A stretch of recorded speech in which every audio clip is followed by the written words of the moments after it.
The book I chose this time is Walter Isaacson's Steve Jobs. The book is the only autobiography Steve Jobs acknowledged in his lifetime, with his own autobiographical anecdotes. There are some parts that I skipped because there was a lot of footage, but it has changed my mind in many ways that I knew Jobs as just a self-righteous and creative CEO of Apple. His footsteps led to the digital revolution of mankind, and the philosophy he pursued throughout his life made a tremendous impression on me. Jobs didn't graduate from college. He made Wozniak, released Macintosh, got fired from Apple, returned to Apple after making a comeback at Pixar, and released the iPhone. But Jobs' childhood, which came out first in the book, was interesting. He was raised by foster parents who wasn't college educated, so I thought that his family background might have affected his self-righteous and frame-breaking creativity. Jobs' works led to the transformation of the framework itself, which people think about beyond just digital innovation, and brought about one of the biggest leaps in human history. Macintosh led the popular distribution and innovation of PC, personal computer, and iPod led the music industry's progress. As I trace Jobs' life, I can't help but mention the works he left behind. And since I was a child, Apple has always been a source of freshness and the word inspiration. When I was a high school student, I remember watching Jobs' iPhone launch presentation that everyone has seen at least once. The presentation sense that surprised the public with the iPhone, the iPhone, was a fresh shock at the time. After launching the introduction saying, we will release three products, iPod, innovative mobile phone, and internet service that allow you to listen to music lightly anywhere. In addition, in the video, technologies that I've used for granted, such as deletion of plastic keyboards, no plastic keyboards, full touch screens using fingers, and pinch, poured out like comets. What's even more impressive is that this video is not a very old 144 point, what do you call? I mean, not a low quality video, but a record from just 15 years ago. As such, Jobs' works, especially the iPhone, have changed people's lives at a very rapid pace, suggesting the ultimate simplicity. What people often criticize about Apple is all about sensitivity, 감성밖에 없다. But I think this is rather a compliment. In the book, Jobs was described as a corporate manager and a person standing in the middle of humanities and engineering, rather than an expert in engineering. Apple's so-called sensibility is Apple's philosophy, which contains Jobs' life and humanistic and artistic considerations, which is the fundamental reason why people find them attractive. Jobs' success in setting up an animation company called Pixar after being fired from Apple during his lifetime is very interesting.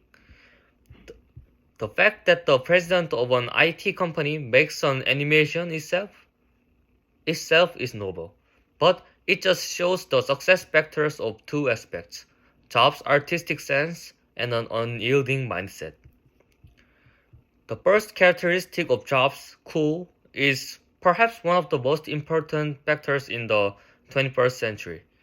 Of course, Apple's products are innovating, unrivaled in many ways, with their leading performance, very good engineering skills, but their color, luxury, curvedness, and UI intuition are, how? Design is more important than you think. Just as food tastes similar, of course, we prefer to be prepared well. And the design of a cell phone, regarded as a part of the body with modern people, 24 hours a day, is a point to consider as if decorating a user's hairstyle, appearance, and fashion. Apple's success seems to have been an inevitable result of combining Jobs' engineering innovation from his fanatical obsession with engineering innovation from his fanatical obsession with humanities. The world is changing from the outside now. I don't know if it's the result of the development of internet culture, but companies that emphasize artistic harmony in most areas, such as design, interior design, and product production, are successful in many parts of the world. Last week, I went to a department store called the Hyundai Seoul in Yeouido, and the basement of the building was filled with pop-up stores with primary colored themes and simple three-dimensional sculptures. This seems like an experience that is somewhat far from Jobs, but Jobs' products reflected the trends we are facing now. That comes to mind after. Sorry.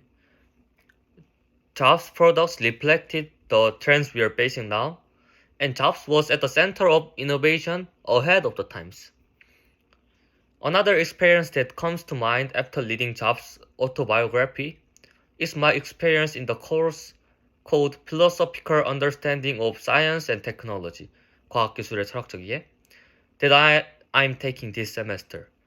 In the lecture, the professor emphasized the importance of investing in basic science and argued for unattractive Korean industry.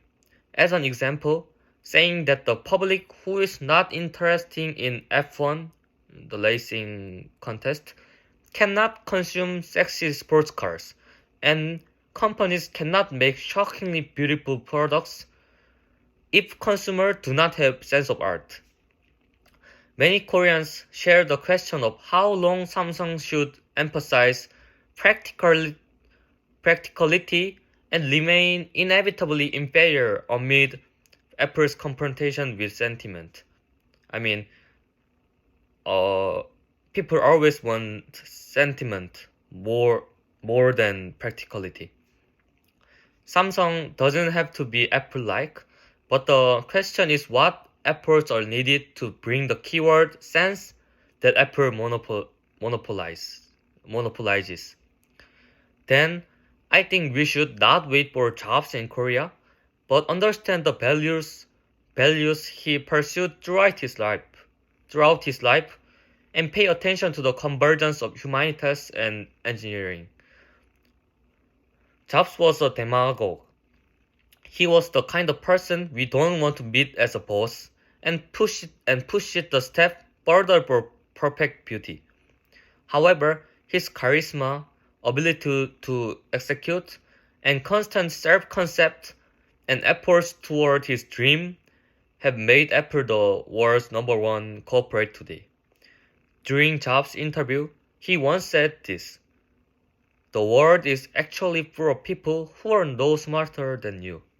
If you do what you like with fashion, you can create something that will change the world, something that will affect the world."